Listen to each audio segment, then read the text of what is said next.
As I said, today's parable is a story I'm guessing most of us have heard a few times before, or maybe a few hundred times before.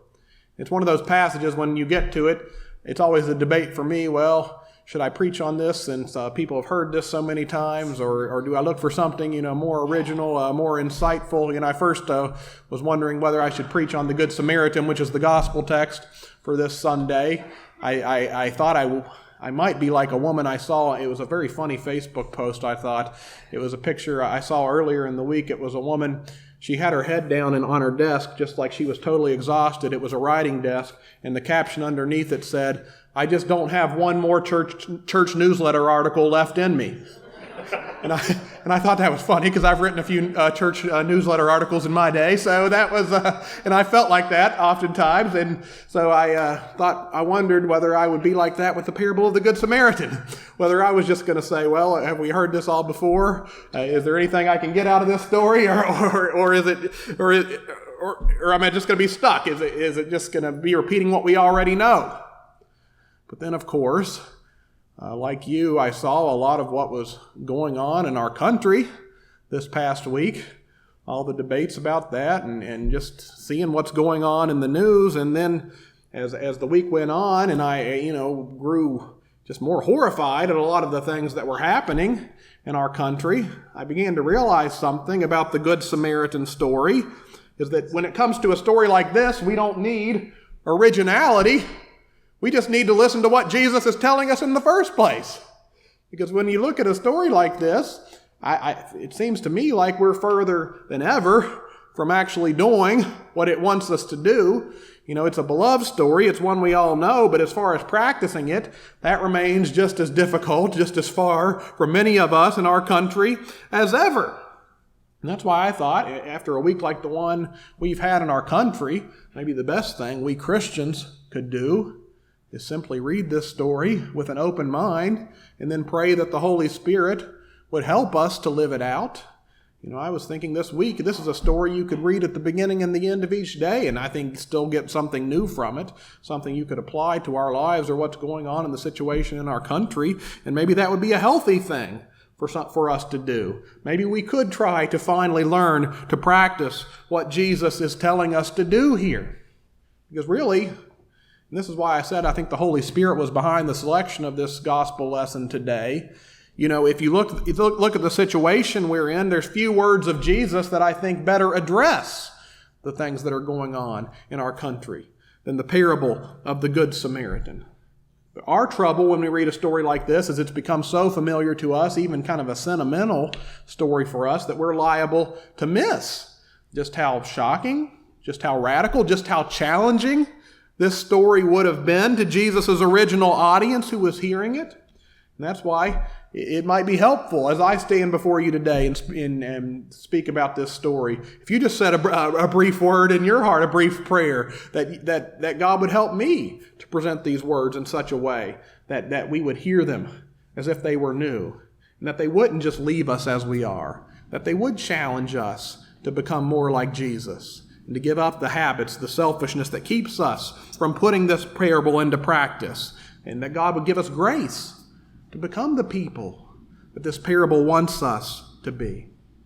But I think the very first step in doing that and hearing this parable in a new way is we have to get out of our minds everything in us that tells us that this parable of the Good Samaritan is just kind of a light and fluffy, a warm and fuzzy story. And that isn't easy for us to do because, of course, this story has kind of saturated our culture. We use the term Good Samaritan really for anything and everything. It's a term we put on hospitals or on charities. On the news, they call a Good Samaritan somebody who's done something just like helping a guy change a tire on the side of the road is a Good Samaritan in our day and age. And so the truth, though, is that if we were in Jesus' original audience hearing this story, we wouldn't have heard it as just a warm and fuzzy story. No, we would have been offended by these words. We may even have been outraged by this story. It wasn't, in its original context, telling this kind of story, the story of the Good Samaritan, it's likely one of the things that led to people wanting to kill Jesus, wanting to hang him on a cross. But before we can understand why that was, we have to understand a little bit of the background of just who the Samaritans were in that day and age. Now, there's a woman who's really helped me in being able to see this parable with new eyes. She's a scholar whose name is Amy Jill Levine, and she's actually a devout Jewish woman, but she's a scholar, an expert on the New Testament. And she teaches that at Vanderbilt Divinity School, and it's an interesting combination, of course, as a Jew who's an expert on the New Testament. But what she sees as her calling is to help Christians be able to read the New Testament in the right way, in the sense that we, who are Gentiles, who are not Jews, oftentimes it takes effort for us to put ourselves in their shoes and see things from their perspective, how the Jews would have heard this when Jesus was preaching and teaching these words. And when she talks about the Good Samaritan, it was eye-opening to me. It showed me some things I believed about this story that were just dead wrong when it comes down to it. Now, most of us who've read the Gospels before, you've probably picked up on the fact that in the time in which Jesus lived, the Jews and the Samaritans did not like each other. Who has heard that before? Probably all of us have heard that before at one point or another. I've even preached before, probably from this pulpit, on the story in John 4. That's when Jesus meets the Samaritan woman at the well. And I've talked about how when Jesus reached out to her, he was crossing a cultural boundary that most of his fellow Jews didn't want to cross. They were shocked that he was associating with a Samaritan. But what this Jewish woman, Amy Jill Levine, helped me to realize is she helped me see that in the time of the New Testament, most Jews didn't just look down on the Samaritans like the Pharisees would have looked down on a prostitute or another outcast. No, it went much further than that. The Samaritans were the Jews' enemy, the people they absolutely hated, the people they had been to war with many, many times. And the hatred, the animosity went both ways when you were talking about the Jews and the Samaritans. So you can see centuries before Jesus' birth, the Jews and the Samaritans, for centuries, they'd been in this kind of Cold War, but on occasion it had broken out into horrific acts of violence. So, if you could look at the history, the Jews and the Samaritans, they share a common ancestry, a common heritage, some common religious practices. But by the time of the Babylonian exile, when many Jews were taken into exile in Babylon, their religious practices had diverged to such an extent that there was no hope of reconciliation. Now, I thought you could look at it like in our own time. Who are the people that you're most likely to have the worst and most bitter feuds and rivalries with? It's probably people in your own family, is it not? The people you should have the most in common with, the people you're closest to. They're the ones you fight the worst with, not the strangers in your life. And I think something similar was going on with the Jews and the Samaritans, because they were family, they had a common heritage, and yet these people absolutely hated each other. So there's some examples of that. About a century or a little more than that before Jesus was born, the Jews were attacked by Greek armies. And the Samaritans were just up north. They could have come to help the Jews out, but not only did they not help them, they celebrated when the Jews were conquered. That was a great day for them. And then around the same time, around 100 years before Jesus' birth, the Jews decided to march up into Samaria and burn down the Samaritan temple, their holy place of worship, just because they could. And it's no wonder, because if you look at the Jewish writings at the time, they portrayed the Samaritans as being nothing more than rapists and murderers, people who didn't deserve any mercy, people who didn't deserve any pity. And that showed in how they acted. And so that's why, and this was a very provocative line, I thought, Amy Jill Levine says that in Jesus' time, for him to talk to his fellow Jews about a good Samaritan, she said that would have sounded to us like if somebody preached a parable of the good murderer, the parable of the good rapist, the parable of the good ISIS member. It would have sounded just ridiculous. It would have sounded like something that's impossible, something you could never have imagined. You couldn't have imagined a good Samaritan in that time. And so for Jesus to not only depict a Samaritan sympathetically, but to go even further than that and make a Samaritan the hero of a story he was telling to his fellow Jews, well, Jesus was trying to provoke a response. It's almost like he was trying to make them think, trying to upset their boundaries, how they normally thought. But let's remember that this parable, it doesn't come out of nowhere.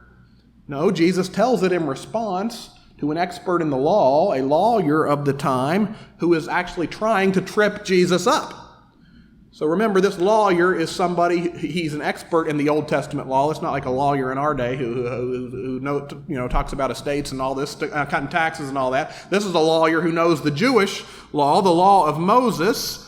And the lawyer says, he asked Jesus what he must do to inherit eternal life.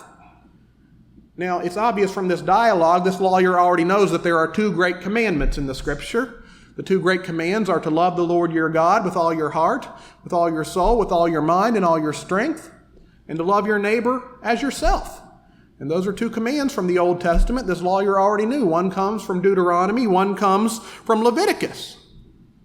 But then I guess this lawyer does have a similarity to lawyers in our own day in that he tries to get a bit tricky, and he gets here and he goes further than that. He's not content just to leave it at that. He asks Jesus the question, but who is my neighbor? Who is my neighbor? And the only way you would ask a question like that is if you have in your mind that there are some people who are too far beyond the pale ever to be neighbors to. He's wanting to find out who isn't his neighbor if he's asking a question like that. So you can look at him like a child who's wanting to find out the bare minimum of chores he has to do before he can get back to watching TV and relaxing. This man's wanting to find out the minimum he can do to get by and to inherit eternal life. And he wants to know who he's supposed to love and who he can treat as an enemy, who he can treat as somebody who is unworthy of love. Already he should have, if he'd heard anything about Jesus before, he might have remembered the Sermon on the Mount. How did Jesus say to treat our enemies there? Jesus said to love our enemies, and so that's why Jesus responds to that question, who is my neighbor, with a story that's celebrating the most low down, the most dirty person this lawyer could have ever imagined.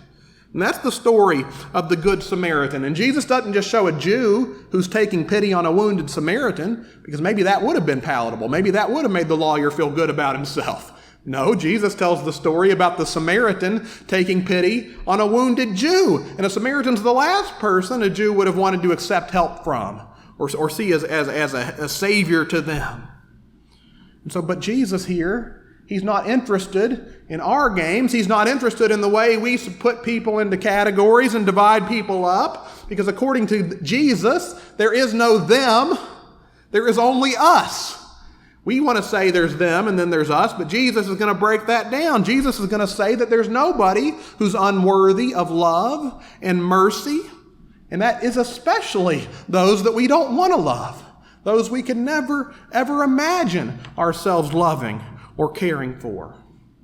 And so one thing came to my mind when I was thinking about that. Well, how could we apply this in our own day? You know, who's the Samaritans for us? And the way there may be other ways of reading it, but the way I thought about reading it is just to picture in your own mind, who is the enemy for you? Who's the person that you couldn't ever imagine loving? Maybe it's the person or the group of people you think are destroying this country. You can't at all think about them sympathetically as people worthy of love. And we all have personal grudges and prejudices that make us put people into this category, every single one of us, no matter how holy or loving we try to be. And who is that for you? You know, could it be Muslim people? Is that who fills you with fear or anger and you wonder what they're all about? Well, I guarantee you the divide between Islam and Christianity is just as big as the divide between the Jews and the Samaritans at the time. So maybe this parable is challenging you to say, well, maybe I need to actually get to know a Muslim person to learn something about them, about their religion, about who they are, apart from the fear, the hatred, the paranoia that's out there. And maybe you're a person who considers yourself a liberal person. And maybe the enemy for you think is holding us back, destroying our country, is a conservative. Well, then this parable would say to you is you've got to put yourself into that conservative person's shoes and ask yourself, why do they see the world the way they do? And can I understand them and at least interpret that sympathetically? And the challenge would go the other way if you are a conservative person. So whoever the enemy is for you, the person you believe is destroying the country, the last person you would imagine yourself offering help to or accepting help from, then that's the Samaritan for you. That's the one that you've got to put into this story. And maybe this story is challenging you this week to remember that person or remember that group and take some time to pray. Pray for them. Pray that God would bless them. Pray that God would give you new eyes to see them in a different light. Ask God to help you to see them as He sees them. So if the parable of this Good Samaritan tells us anything, it's we've got to get rid of the them. We've got to see even our worst enemies as capable of love, as worthy and deserving of God's love. And so, friends, after the week that we've had in our country, all the things that we have seen on the news and all that, I think it's more necessary than ever for us as Christians to take this step. We follow somebody, the Bible says, is the Prince of Peace, and then he calls us to be peacemakers. He says in the Beatitudes, "Blessed are the peacemakers, for they shall be called the children of God." And that especially so. That's a calling we especially have to answer in the days ahead, because you could already look at it predictably, after all the stuff that happened last week. You see on the news and the media, the loudest voices are the ones telling us, well, it's time to take sides. It's time to go into our respective camps and only care for a certain group of people. That it's the devil who wants us to be divided, but he's working in our culture to divide people up, to put people on these sides. And so, you could see that this week. Earlier in the week, many of us were mourning the deaths of the black men who were killed at the hands of police. And I watched the video of Castile, the Philando Castile. He was the man pulled over with the broken tail light, and he had his girlfriend and his 4-year-old child in the back, and who ended up shot and dead. And that was a horrifying thing to see. And after watching that, I was in despair. I was praying that God would help our country, pray that God would bring justice, that God would bring peace, that God would help end the cycle of violence and racism that could allow something like that to happen. But then, like you, I was horrified by the events in Dallas, Texas, when these police officers who were there protecting a peaceful rally ended up shot. Some of them were killed by that. It was a horrifying thing, and right away, you could hear the loudest voices. You could hear the most hateful voices in our country saying it is time for people to choose sides.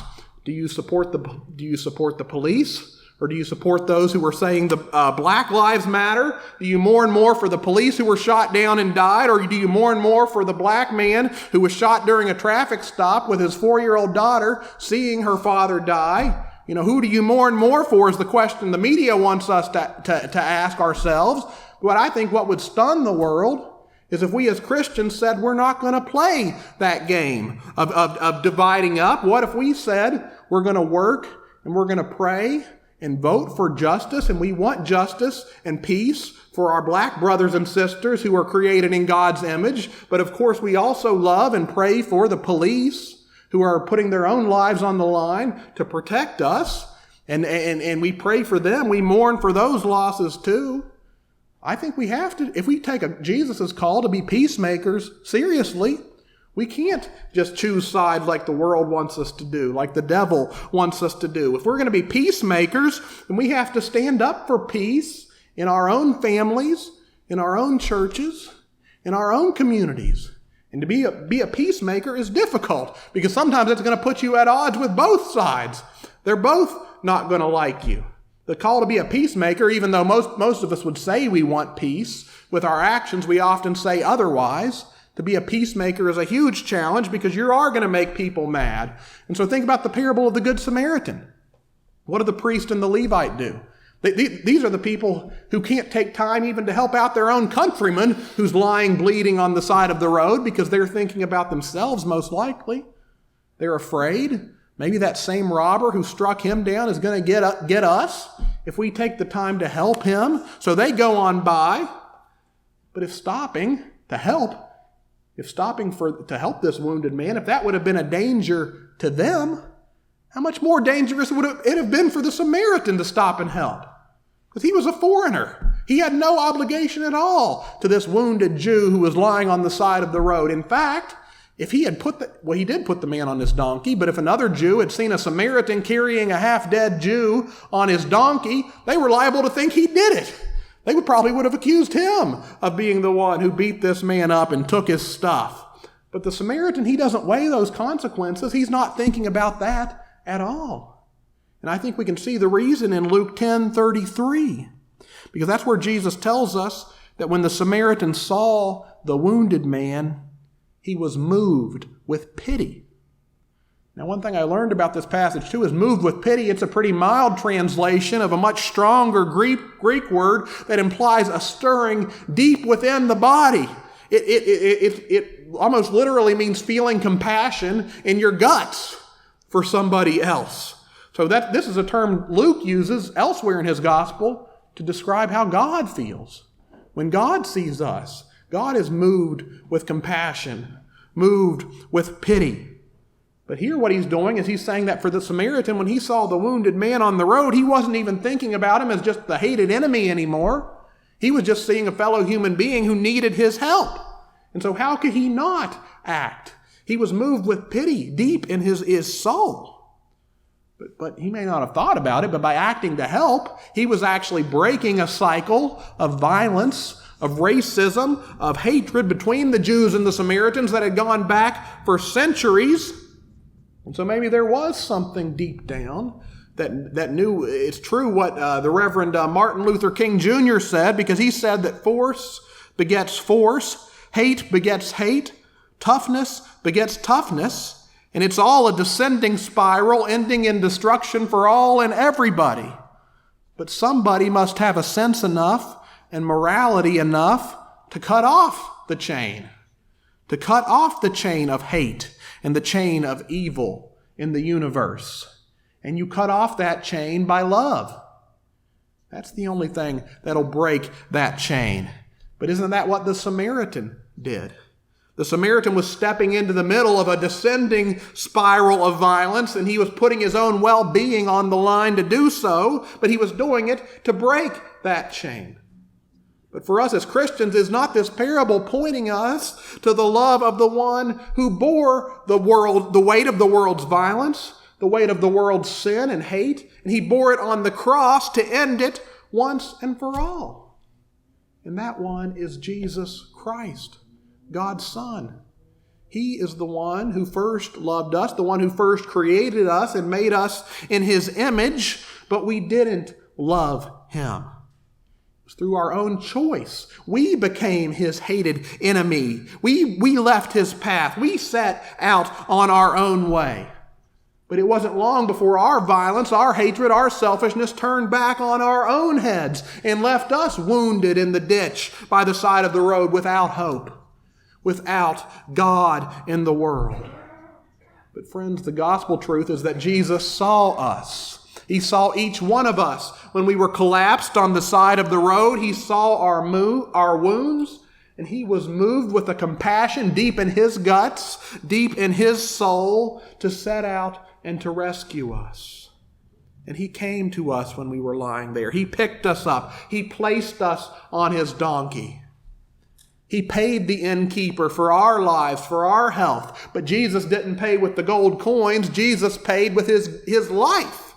He paid for our health by giving his life in our place on the cross. And just as the Samaritan nursed that wounded man back to health with the oil and the wine, Jesus nurses us with his body and his blood that he gave for us, the blood that he shed for us all. That's our medicine. That's what's going to bring us back to health. And Jesus says that he is not going to stop until he has brought us back and made us like him, as we were created to be. Till we see the world as he sees it. Till we see the world with the eyes of God in the light of the cross, where God shed his blood for us all. And so Jesus is our peace. Jesus is the hope of the world, the hope for our lives, the hope for our country, the hope for every person that God has made.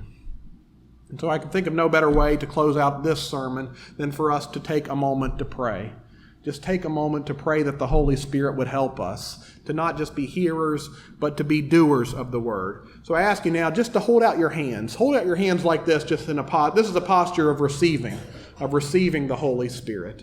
And I'm going to pray these words, and you don't have to pray them out loud, but maybe just repeat them in your heart, or maybe whisper them as we pray together. Holy Spirit, source of all goodness and peace, in this time of confusion, fill me with your light. Fill me with your love. And let your perfect love shine through me. Give us eyes to see the world as you see it. Draw all people to yourself. And let peace begin with me.